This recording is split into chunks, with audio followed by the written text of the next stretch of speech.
نہ رکھے بغیر کسی عذر شرعی کی وجہ سے، عذر یعنی بیماری کا ہونا یا سفر کا ہونا، ان تمام مواقع پر رخصت دی گئی کہ ان دنوں میں نہ رکھے اور دنوں میں روزوں کی قضا کرے۔ تو آقا فرماتے ہیں بغیر کسی عذر کے وجہ سے رمضان کا ایک روزہ چھوڑ دے تو زمانے بھر وہ روزہ رکھتا رہے، یہ زمانے بھر کے روزے اس ایک روزے کے برابر نہیں ہو سکتے، اس روزے کی قضا ادا نہیں کر سکتے۔ اب یہیں سے اندازہ لگایا جا سکتا ہے کتنی بڑی محرومی ہے کہ ایک روزہ چھوٹ گیا تو زمانے بھر انسان روزہ رہتا رہا لیکن اس ایک روزے کی بھرپائی نہ کر سکا۔ اس روزے کی اتنی شان، اتنی فضیلت۔ ایسے ہی ایک موقع پہ اور حضور صلی اللہ علیہ وسلم نے فرمایا، المستدرک علی الصحیحین کی حدیث پاک امام حاکم نے نقل فرمایا اور سنن الکبریٰ میں امام نسائی نے نقل فرمایا، جس کے راوی ابو امامہ باہلی رضی اللہ تعالیٰ عنہ۔ سنن کبریٰ کا تیسرا حصہ ہے صفحہ 134، مستدرک علی الصحیحین کا پہلا حصہ صفحہ 421 کہ حضور صلی اللہ علیہ وسلم سے پوچھا گیا ای العمل افضل، کون سا عمل سب سے پیارا ہے، سب سے افضل ہے۔ یاد رکھیں سوالات آقا علیہ السلام سے کئی بار ہوئے کہ کون سا عمل سب سے افضل ہے، تو کبھی حضور نے فرمایا کہ والدین کے ساتھ اچھا سلوک کرنا، کبھی پوچھا گیا کون سا عمل زیادہ افضل ہے تو حضور صلی اللہ علیہ وسلم نے فرمایا نماز کو اس کے وقت پر ادا کرنا۔ اس طریقے سے الگ الگ جوابات آقا علیہ السلام نے عطا فرمائے۔ یہاں پر بھی سوال ہوا کہ کون سا عمل زیادہ افضل، تو آقا علیہ السلام نے الگ جواب دیا، یعنی سوال ایک ہے کہ کون سا عمل افضل، جواب الگ الگ آ رہے ہیں۔ یہ جواب الگ الگ اس لیے ہو رہے ہیں کہ سامع اور سننے والے کے اعتبار سے اگر دیکھا کہ ماں باپ کا فرما بردار نہیں تو حضور نے فرما دیا ماں باپ کے ساتھ حسن سلوک کرنا یہ بہتر، دیکھا کہ نماز کا پابند نہیں تو آقا نے فرما دیا نماز کو اس کے وقت پر ادا کرنا یہ بہتر۔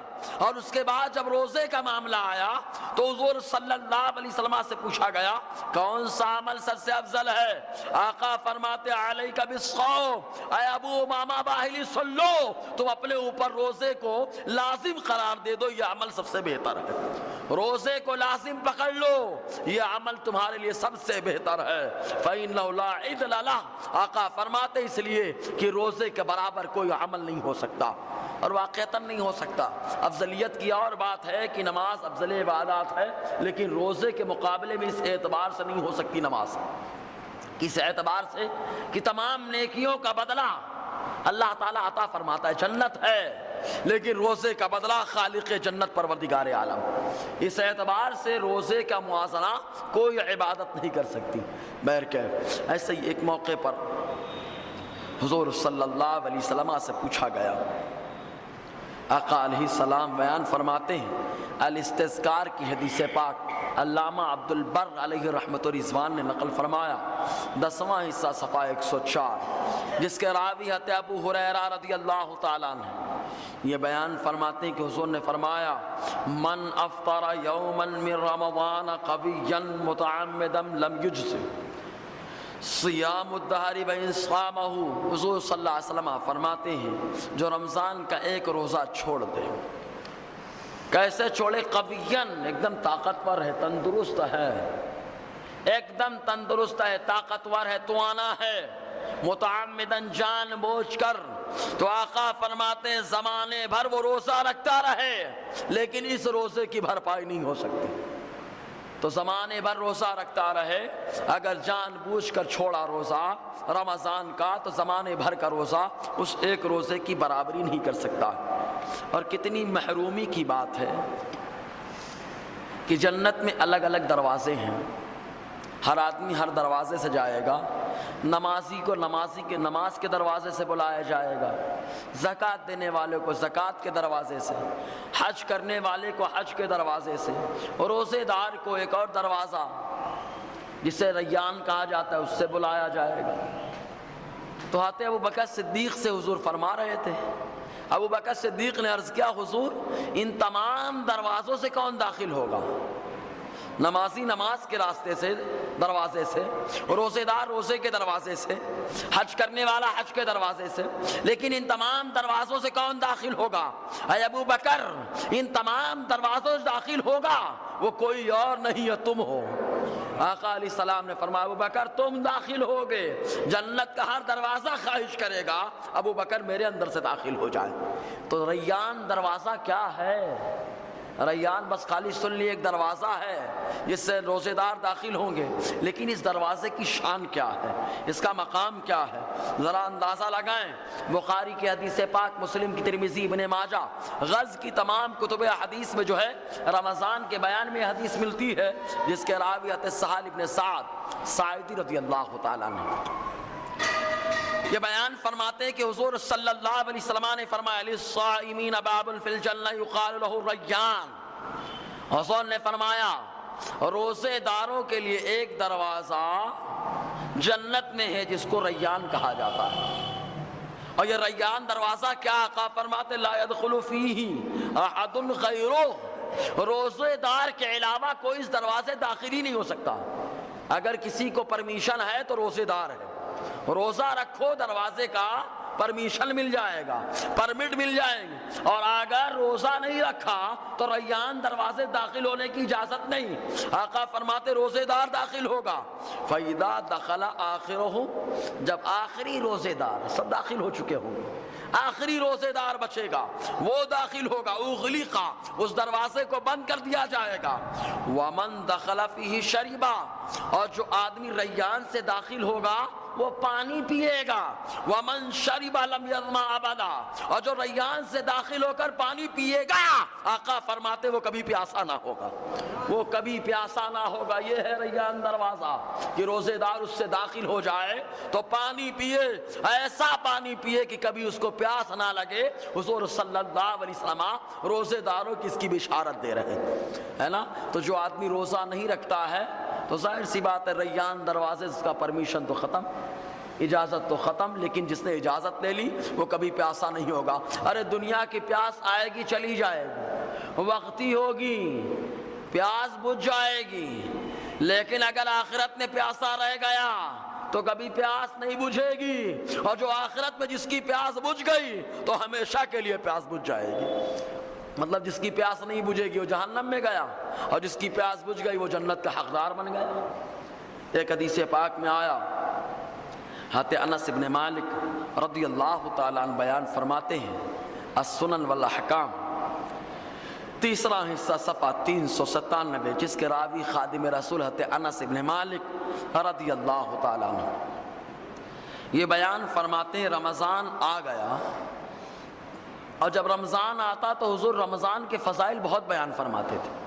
معلوم یہ ہوا کہ رمضان میں رمضان کے فضائل کا بیان کرنا یہ بھی آقا علیہ السلام کی سنت کریمہ ہے۔ رمضان آتا تو بڑے فضائل بیان کرتے، چنانچہ رمضان کا مہینہ آیا، آقا علیہ السلام نے فرمایا لوگو سن لو، ان ھذا الشہر قد حضرکم، یہ مہینہ تمہارے اوپر آ گیا، وفیہ لیلۃ خیر من الف شہر، اس میں ایک رات ایسی ہے جو 1000 مہینوں سے بھی زیادہ بہتر ہے۔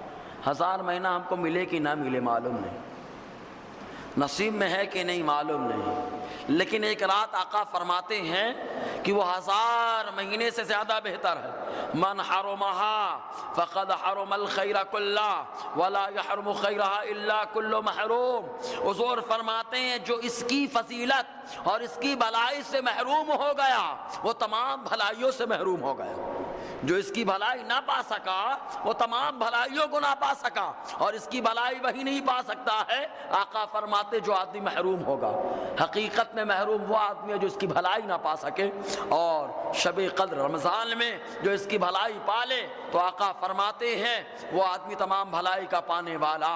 اب ذرا آئیے شب قدر خالی پانے کا ایک طریقہ، حضور صلی اللہ علیہ وسلم نے فرمایا جو بندہ عشاء اور فجر کا پابند ہوگا اس کو شب قدر نصیب ہو جاتی ہے۔ عشاء کی پابندی کر لے، فجر کی پابندی کر لے، اللہ تبارک و تعالی شب قدر اس کو عطا فرما دیتا ہے۔ ایسے ہی ایک حدیث پاک میں آیا، یہ حدیث پاک غور کرے وہ لوگ جو افطاری وقت سے پہلے کر لیتے ہیں۔ اب اپنے یہاں کئی بار سوال ہوتا ہے بولے وہ 9 بجے روزہ کون کھلتا ہے؟ یعنی صبح سے لے کے 9 بجے. اب بولے عصر سے مغرب کے بیچ میں بھی روزہ ہوتا ہے. فون آیا ہے، ایسا سوال ہوا. اچھا کون سا ایسا روزہ ہے جو عصر سے مغرب کے بیچ ہوتا ہے بھائی؟ ہوتا ہے کوئی روزہ؟ اگر ایسا روزہ ہے میں تو سالوں سال رہنے کے لیے تیار ہوں. بڑا آسان ہے، گھنٹے کا روزہ. ہاں صوفیاء کرام کا طریقہ تھا کہ صوفیاء کرام مغرب سے عصر سے مغرب نہ کچھ کھاتے تھے نہ کچھ پیتے تھے. یہ صوفیاء کرام کا اپنا طریقہ رہا ہے. ان کا طریقہ روزہ نہیں ہے. روزہ تو صبح صادق سے لے کے غروب آفتاب تک. اور ایسے ہی اپنے یہاں مشہور ہے عید کے دن بولے 9 بجے روزہ کھولیں گے. 9 بجے روزہ کھلتا التا نہیں، بنتا ہی نہیں. کھلے گا کب؟ روزہ ہی نہیں بندتا بھائی. عید کے دن روزہ کہاں سے بندھے گا؟ جب بندھے گا نہیں تو کھلے گا کہاں سے؟ 9 بجے کون سا روزہ کھلتا ہے؟ اللہ تعالیٰ نے قرآن میں فرمایا اتم الصیام الی اللیل، رات تک روزہ پورا کرو. 9 بجے صبح کون سی رات ہوئی؟ وہ تو رات ابھی ختم ہو گئی. پھر بھی مشہور ہے بولے 9 بجے روزہ کھولیں گے. ہاں روزہ نہیں ہوتا وہ. عید کے دن کھا کر کچھ میٹھا، ہو سکے تو کھجوریں یا کچھ اور میٹھا کھا کر عیدگاہ جانا، یہ سنت ہے. اور وہ لوگ تو افسوس کرے جن کو عیدگاہ جانے کا موقع بھی نہیں ملتا. عیدگاہ جانے کا موقع بھی نہیں ملتا.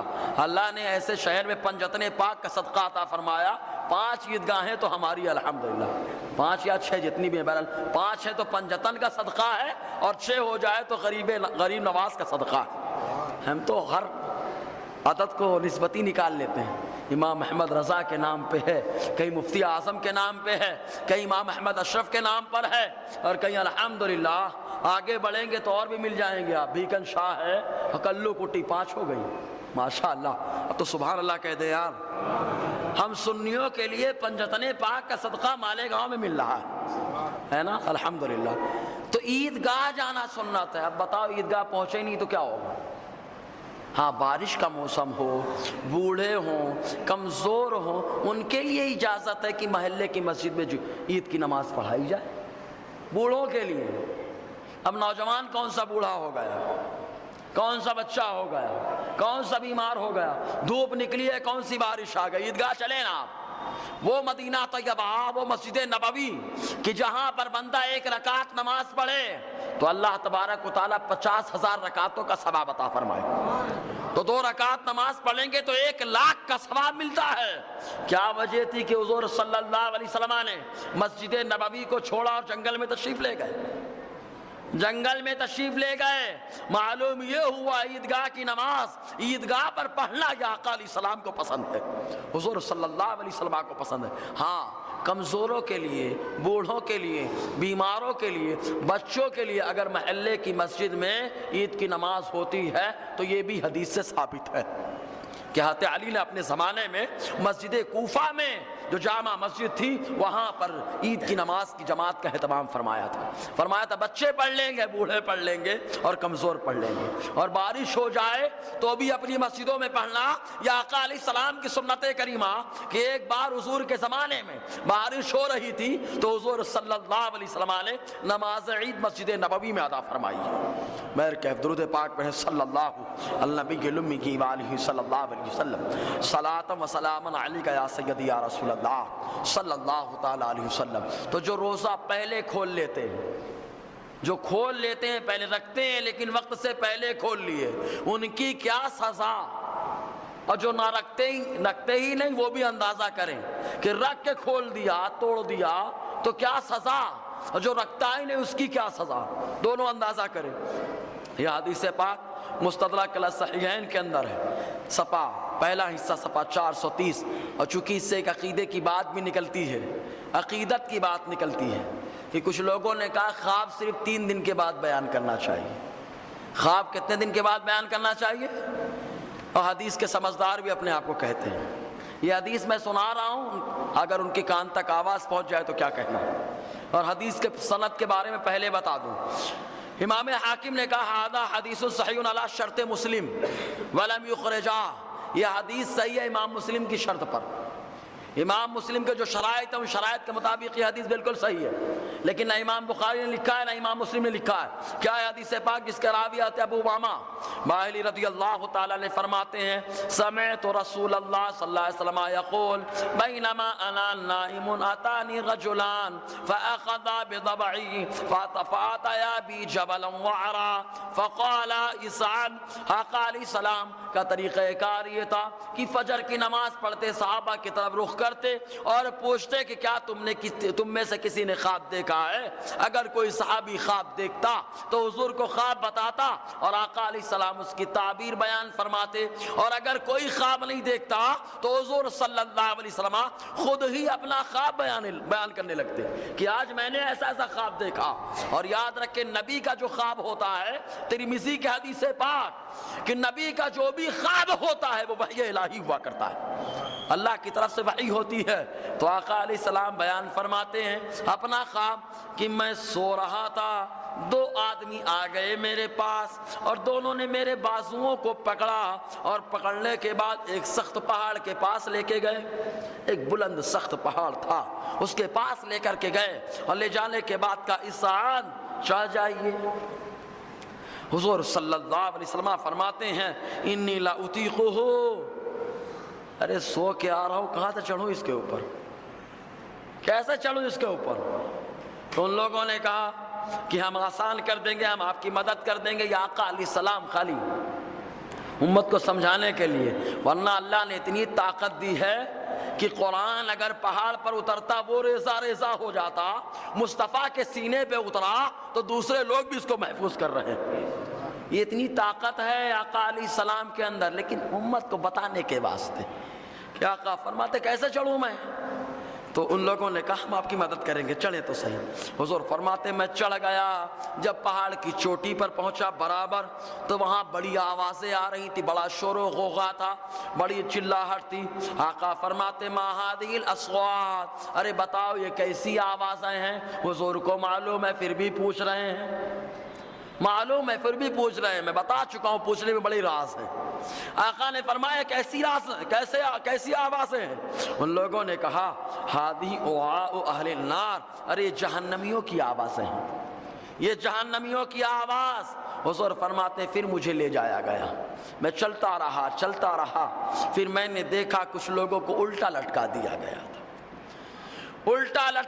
گیا تھا، تسیل اشتاقہم دما، جن کے جبڑوں سے جبڑے چیر دیے گئے تھے، ان کے جبڑوں سے خون نکل رہا تھا، الٹا لٹکایا گیا، جبڑوں سے خون نکل رہا تھا، چیر دیے گئے تھے۔ میں نے کہا من ہؤلاء، یہ کون لوگ ہیں؟ تو ان دونوں نے کہا ہؤلاء الذین یفطرون قبل تحلۃ صومہم۔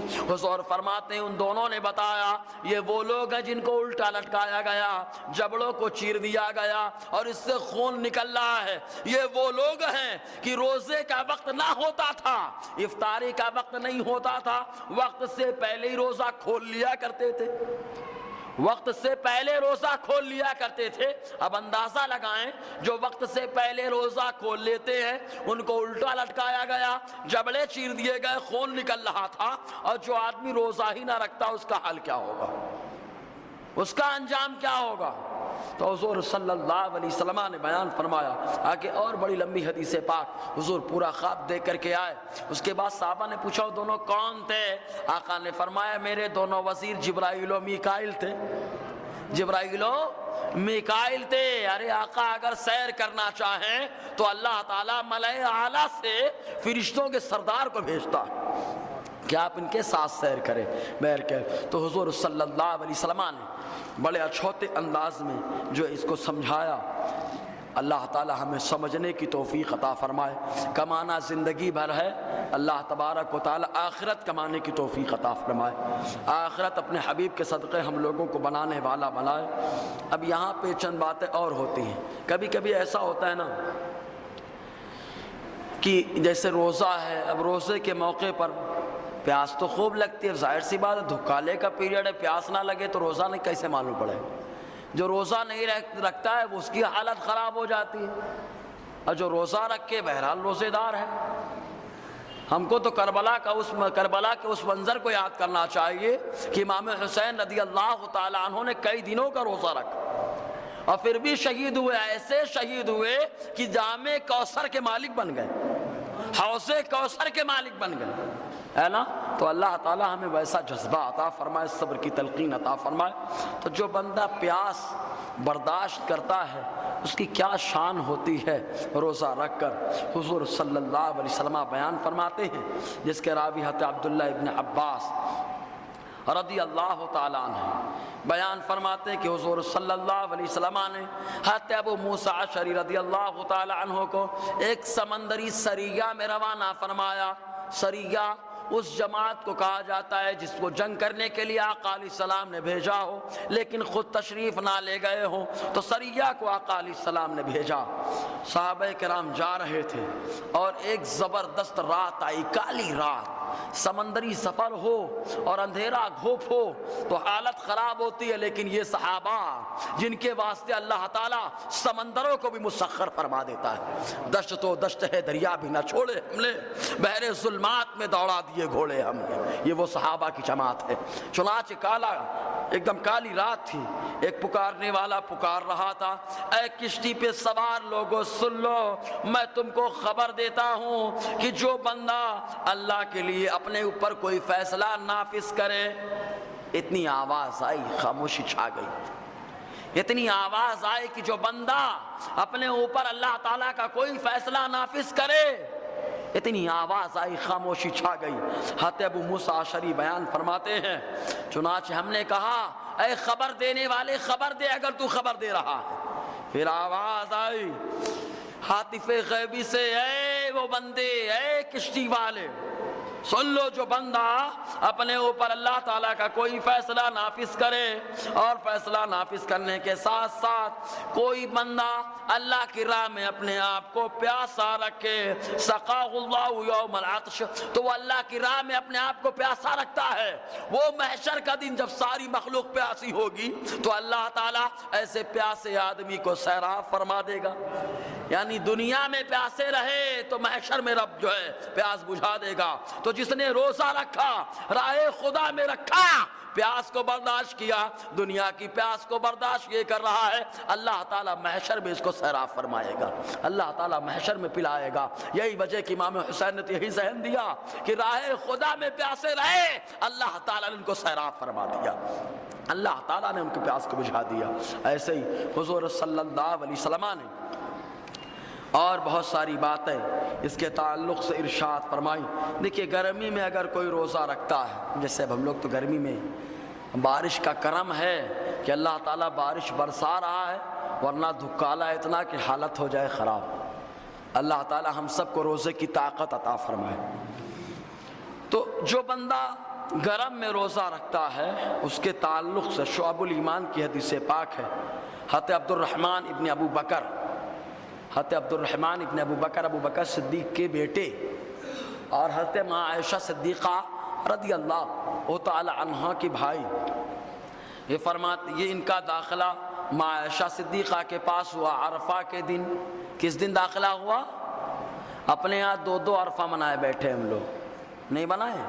بولے شب برات سے پہلے بھی ایک عرفہ ہے، بولے مرحوم کو ملا دو، ہم میں طاقت ہے مرحوم کو ملانے کی؟ ہے طاقت؟ ارے فاتحہ کراؤ، فاتحہ کرانے سے کوئی نہیں روکتا بھائی، لیکن بولے اگر عرفہ شب برات سے ایک دن پہلے عرفہ نہیں کرائے تو مرحوم ملتے نہیں۔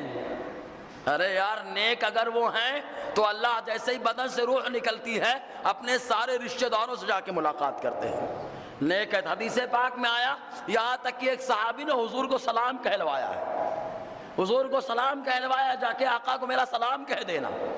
حضور صلی اللہ علیہ وسلم نے خود ماں خدیجۃ الکبریٰ سے فرمایا تھا، جب ماں خدیجۃ الکبریٰ رضی اللہ تعالیٰ عنہ پردہ فرمانے لگی تو آقا فرماتے ہیں خدیجہ جب جانا تو اپنی سوتنوں کو میرا سلام کہہ دینا۔ تو ماں خدیجہ عرض کرتی حضور کیا آپ نے مجھ سے پہلے کسی سے شادی کی؟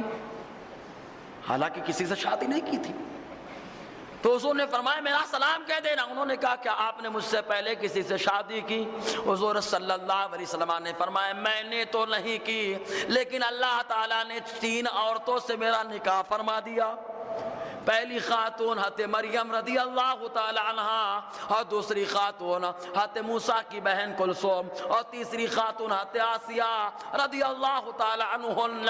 حضور صلی اللہ علیہ وسلم نے فرمایا اے خدیجہ جا کے ان کو سلام کہہ دینا۔ معلوم یہ ہوا مومن کے بدن سے روح نکلتی ہے تو جو پہلے انتقال کر چکے ان سے جا کر مل جاتی، ان سے جا کر مل جاتی۔ ہم کیا ملائیں گے یار، اللہ تعالیٰ نے پہلے ہی ملا دیا، اللہ تعالیٰ نے پہلے ہی ملا دیا۔ ہاں فاتحہ دلائیں آپ، فاتحہ دلانے کا کوئی ٹائم ٹیبل نہیں ہے۔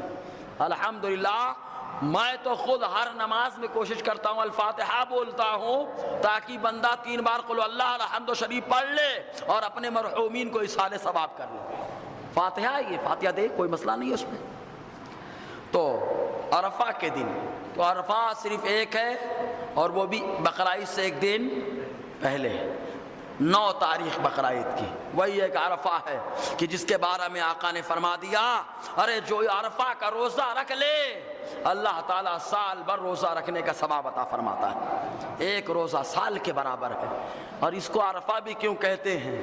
کیونکہ اس دن حضرت آدم اور حضرت حوا کی زمین پر ملاقات ہوئی تھی۔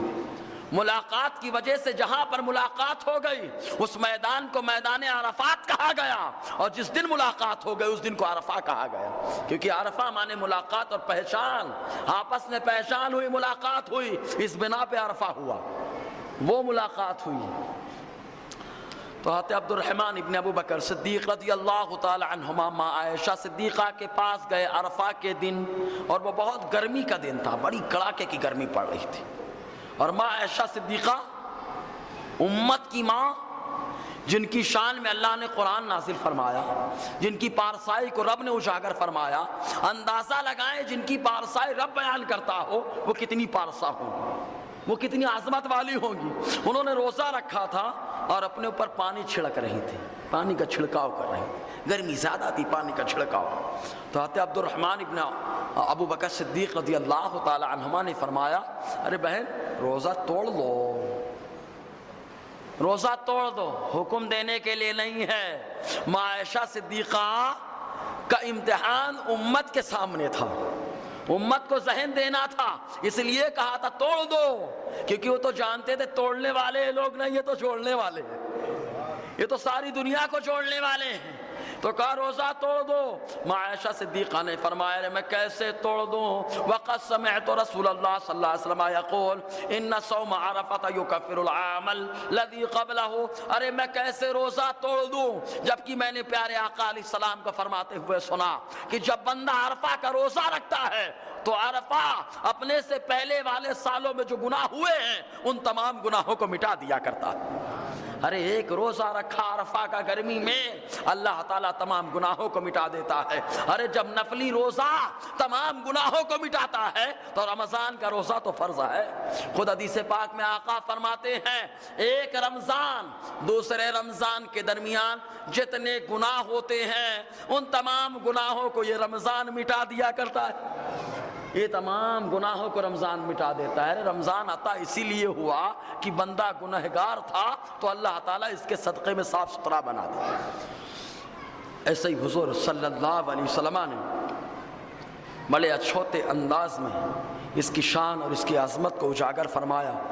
اب ایسا موقع آتا ہے رمضان میں ہم لوگ تو کافی صدقہ کرتے ہیں، کرنا بھی چاہیے بھائی، میں بار بار بولتا ہوں کرنا چاہیے۔ لوگ عام طور سے زکوٰۃ رمضانی میں نکالتے ہیں، کیوں؟ ایک دیں گے تو کتنے کا ثواب ملے گا؟ کتنے کا ثواب؟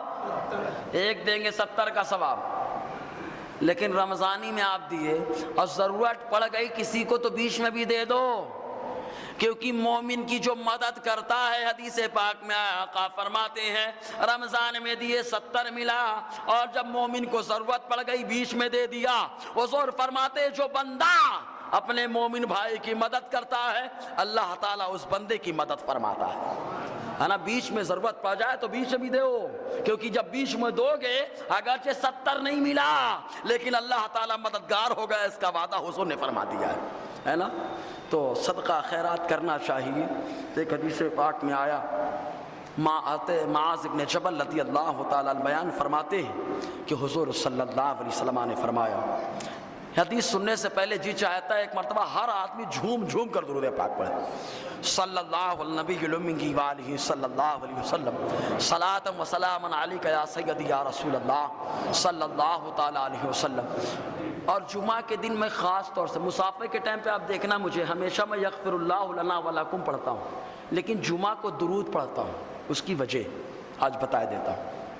اچانک بات آ گئی حدیث بعد میں، مستدرک مسند الفردوس کی حدیث پاک، راوی حضرت ابو بکر صدیق رضی اللہ تعالیٰ عنہ، وہ فرماتے ہیں کہ حضور نے فرمایا جو بندہ جمعہ کے دن 80 مرتبہ درود پڑھتا ہے، حضور فرماتے اس کے واسطے میری شفاعت واجب ہو جاتی ہے۔ ارے 80 بار درود پڑھو شفاعت واجب ہو جائے۔ ہمیشہ میں یغفر اللہ پڑھتا ہوں، لیکن جمعہ کے دن اللہ ربو درود بھی ہو جاتا ہے، 80 بار ہو گیا تو شفاعت کے حقدار ضرور ہو جائیں گے انشاءاللہ۔ لیکن دل سے پڑھیں، دل سے مت پڑھیں، دل سے پڑھیں۔ سنیں حدیث پاک، حضرت معاذ ابن جبل رضی اللہ تعالی عنہ سے مروی ہے کہ حضور صلی اللہ علیہ وسلم نے فرمایا، الا ادلک علی ابواب الخیر، اے معاذ ابن جبل کیا میں تم کو بھلائی کی راہوں اور بھلائی کے دروازوں کو نہ بتا دوں کہ کہاں کہاں بھلائی کی جا سکتی ہے؟ انہوں نے عرض کیا کیوں نہیں یا رسول اللہ۔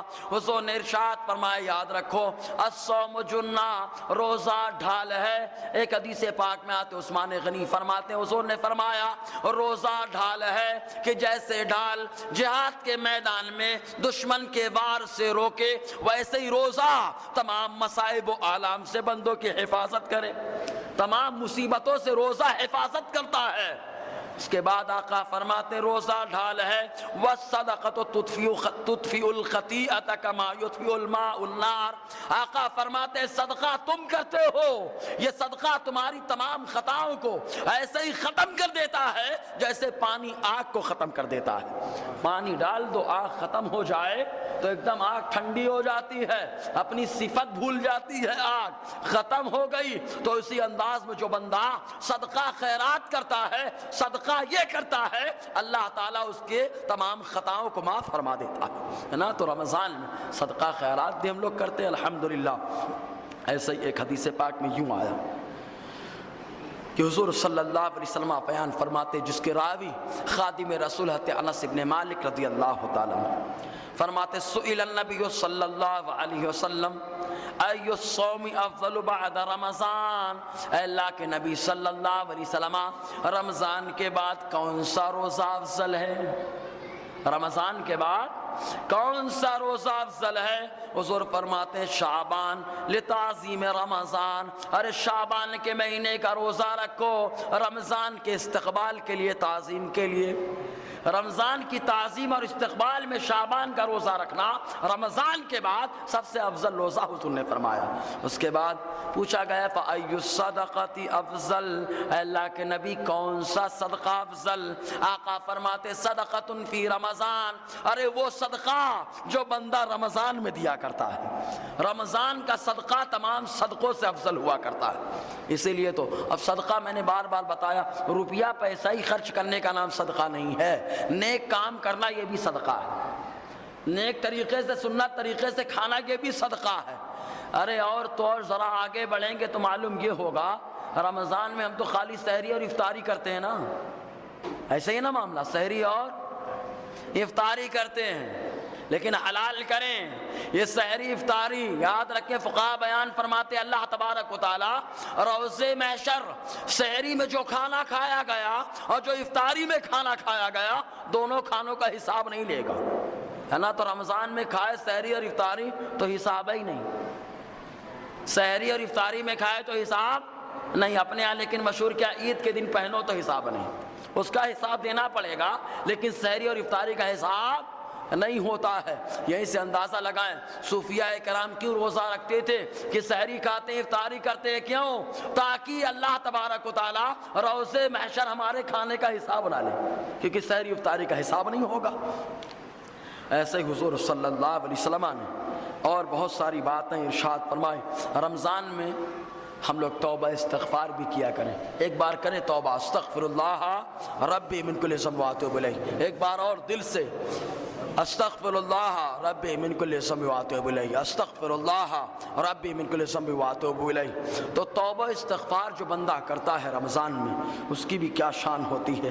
حضرت کعب بن عجزہ رضی اللہ تعالیٰ عنہ بیان فرماتے ہیں کہ حضور نے فرمایا ممبر کے پاس آ جاؤ۔ کس کے پاس آ جاؤ؟ ممبر کے پاس آ جاؤ۔ معلوم یہ ہوا آگے رہنا چاہیے، آگے۔ لیکن ایک موضوع سے ہٹ کے بات بولوں میں، موضوع سے ہٹ کے۔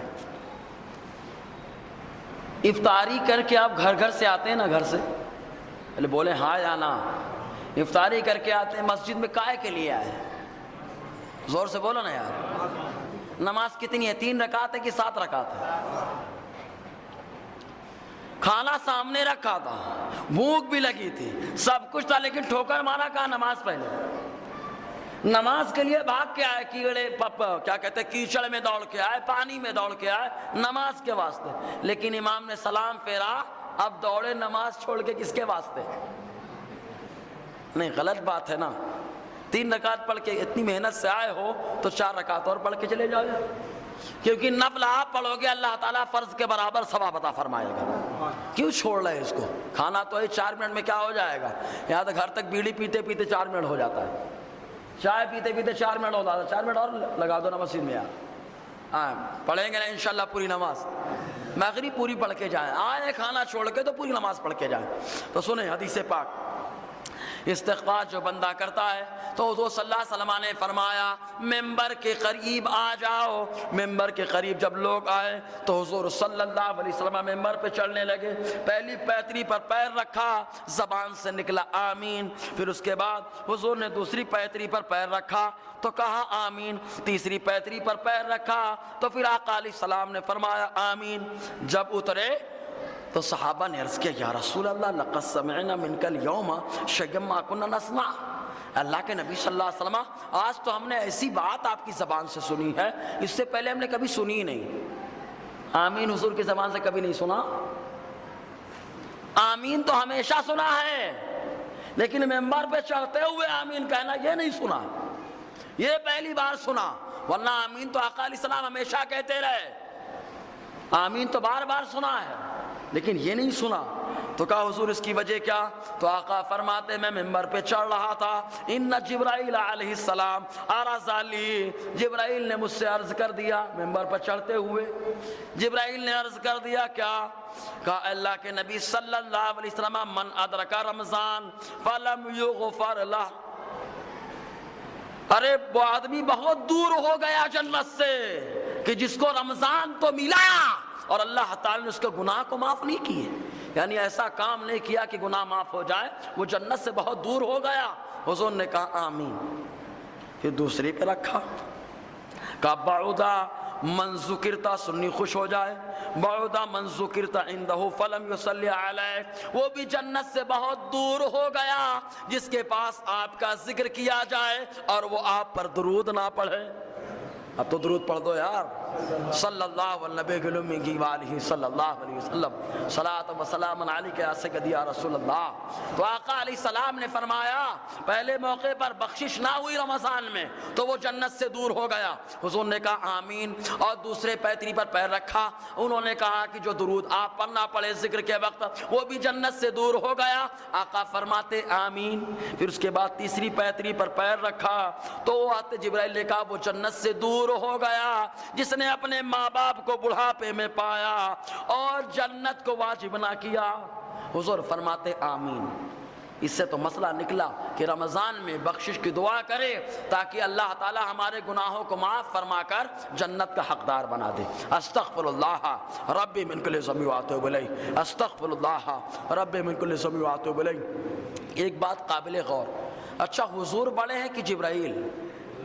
ارے زور سے بولو نا یار، حضور بڑے ہیں، اتنے بڑے کہ سب کے امام ہیں، سب کے امام آقا علیہ السلام، لیکن دعا کون کر رہے تھے؟ اور حضور کیا کہہ رہے تھے؟ آمین۔ حضور برا مانے کہ چھوٹے ہو کے دعا کرتے ہو میں بڑا ہوں، ایسا ہوتا ہے نا، میں موجود تھا، میری موجودگی میں دعا مانگ لی. تو آقا علیہ السلام نے ذہن دے دیا، اگر کوئی تم سے چھوٹا دعا کرتا ہے تو تم آمین کہہ کے اس کی حوصلہ افزائی کر دیا کرو. تو آقا علیہ السلام نے یہاں پر حوصلہ افزائی کا بھی ذہن دیا کہ چھوٹا دعا کرتا ہے تو تم آمین کہو، کیونکہ چھوٹے کا حوصلہ بلند ہو جاتا ہے. ایسے ہی حضور صلی اللہ علیہ وسلم رمضان کے موقع میں اور بہت ساری باتیں ہوا کرتی ہیں، ہے نا. ان باتوں میں سے ایک بات اور ہے، رمضان میں دیکھنا آپ، اب اپنے ہاں تو لگا رہتا ہے پردہ، ہے نا. کس کا پردہ لگا رہتا ہے معلوم نہیں ہے، تو پردہ لگا رہتا ہے. بہرحال چلو خدا کا شکر ہے کم سے کم پردے میں تو ہے، یعنی عیبوں کو یہاں جو چھپا رہا ہے تو کم سے کم امید ہے. لیکن جو کھا رہے ہیں جا کے اندر، روزے دار دیکھ تو رہا ہے نا، کھاؤ کھاؤ، تم دنیا کا کھاؤ گے ہم جنت کا کھائیں گے، ہے نا. تم کھاؤ جتنا کھانا ہے کھاؤ، تم دنیا کا پھل کھاؤ گے، دنیا کی چائے ملے گی، ہم کو رسول اللہ کی چاہت ملے گی، اللہ کی چاہت ملے گی. چاہت کے چکر میں رہو، چائے کے چکر میں مت پڑنا. چائے میں چیوٹی بھی لگ سکتی ہے، میٹھی ہے نا وہ، چاہت میٹھی نہیں ہوتی، چاہت بڑی شاندار ہوتی ہے، ایسی مٹھاس کہ کبھی ختم نہیں ہوتی. تو سنیں یہ حدیث، تو جا کے جب کھاتے ہیں نا، اندر جا رہے ہیں اور جاتے ہیں، اس کے بعد نکلتے روزے دار دیکھتا ہے کھا کے آ رہا ہے، کھا کے آ رہا ہے. تو روزے دار دیکھتا ہے، دیکھ کے جب صبر کرتا ہے نا، صبر کرتا ہے، تو اس صبر پر اللہ تعالیٰ اس کو کتنا مقام عطا فرماتا ہے، کیا نیکیاں عطا فرماتا ہے اللہ تعالیٰ. سنیں حدیث پاک، حضرت ام عمارہ رضی اللہ تعالی عنہا سے مروی ہے، ان النبی صلی اللہ علیہ وسلم دخل علیہا فقربت الیہ طعاما فقال کلی. حضور صلی اللہ علیہ وسلم ام عمارہ کے گھر تشریف لے گئے، انہوں نے آقا کی بارگاہ میں کھانا پیش کر دیا.